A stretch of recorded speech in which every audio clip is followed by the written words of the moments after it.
Hey y'all!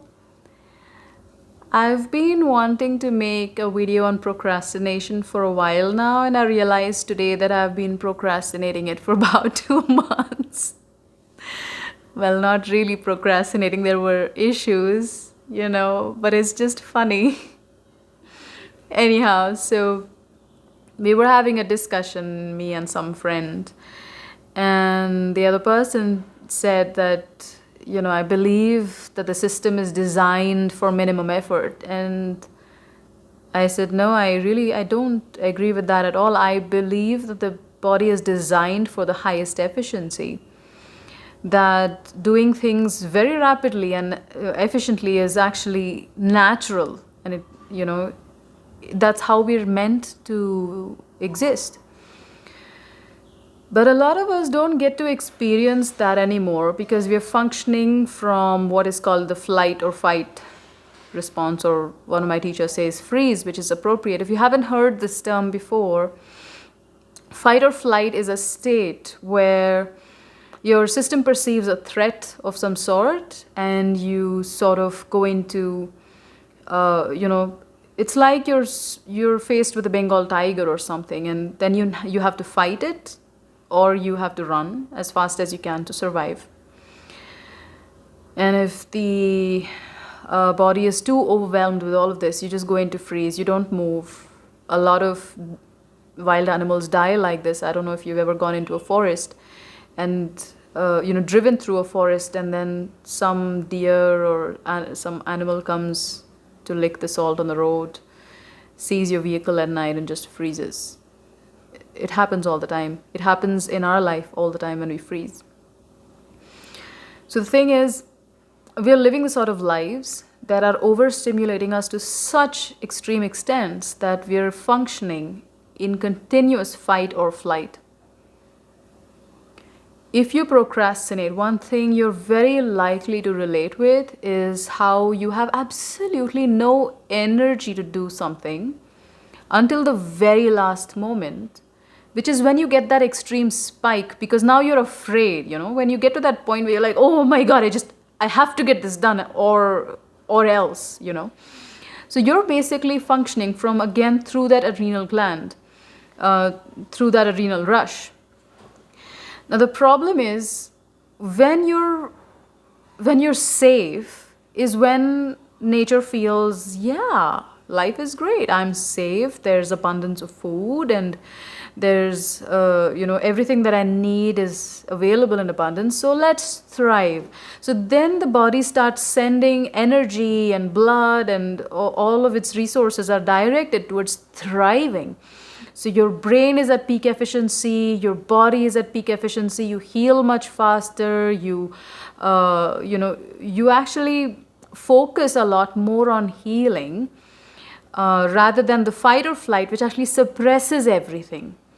So if you're functioning from fight or flight, which is what happens if you're surrounded with so much overstimulation like we are today, or if you have TV running in the house in the background, that's very, very heavily overloading the system.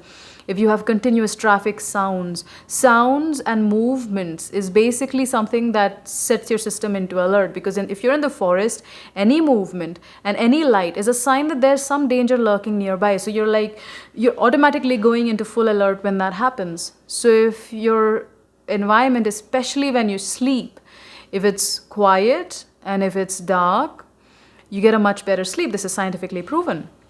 It's the same for life. If you're having continuous movement happening around you all the time, if you live in a place, or if you tend to be out on the roads a lot and there's a lot of moving, heavy traffic, that's overstimulating your system. If you spend a lot of time on electronic devices, that's really heavily overstimulating the system.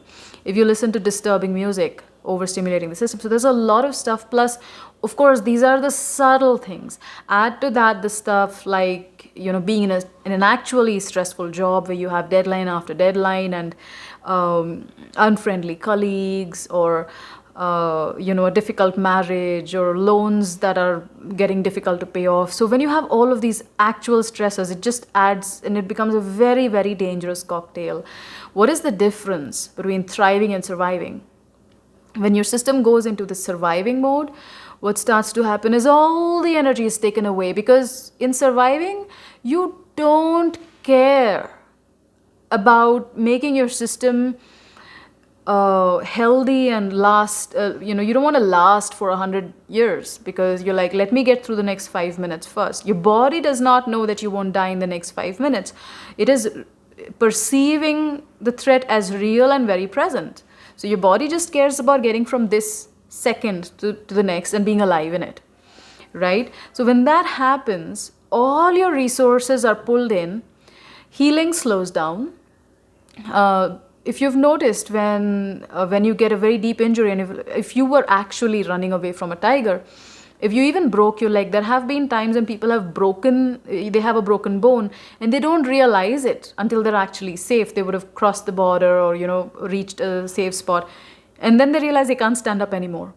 So this is what being in the fight or flight mode does. It suppresses all your wounds, your physical wounds, your emotional wounds. It's just being suppressed one after the other, and healing is not actually happening. You think you've healed, you think you've moved on, but really you've just gone into shutdown. So that's just one aspect. The other aspect is there is actually no energy for anything that's not highly critical. All of your energy is reserved for extremely critical tasks. And that is why nothing gets done until you reach that point of, oh my God, this needs to be done, and boom, it's done. Because you have the adrenal rush. So if you're living a life where you're procrastinating a lot, you really, really need to understand that you are extremely stressed. Start slowing down, cut off the electronic devices from your life, minimize it, reduce the stimulation, spend more time alone, get used to spending time alone. The risk with spending time in fight or flight for a long time is that your body can sometimes get addicted to the chemical rush, and when you actually start calming down, you might trigger other people or get into situations where you get triggered by others just so that you feel those chemicals again. So it might take a little effort, it might take a little therapy, but it's really worth it, because when you learn to calm down, you will find that actually the nature is very life affirming. You have naturally the energy to do stuff that brings more beauty, more strength, and more glory to your life. So if you have any questions about this, just post them below. But otherwise, I hope you enjoyed this very much, and I hope it increases the value in your life. See you sometime soon.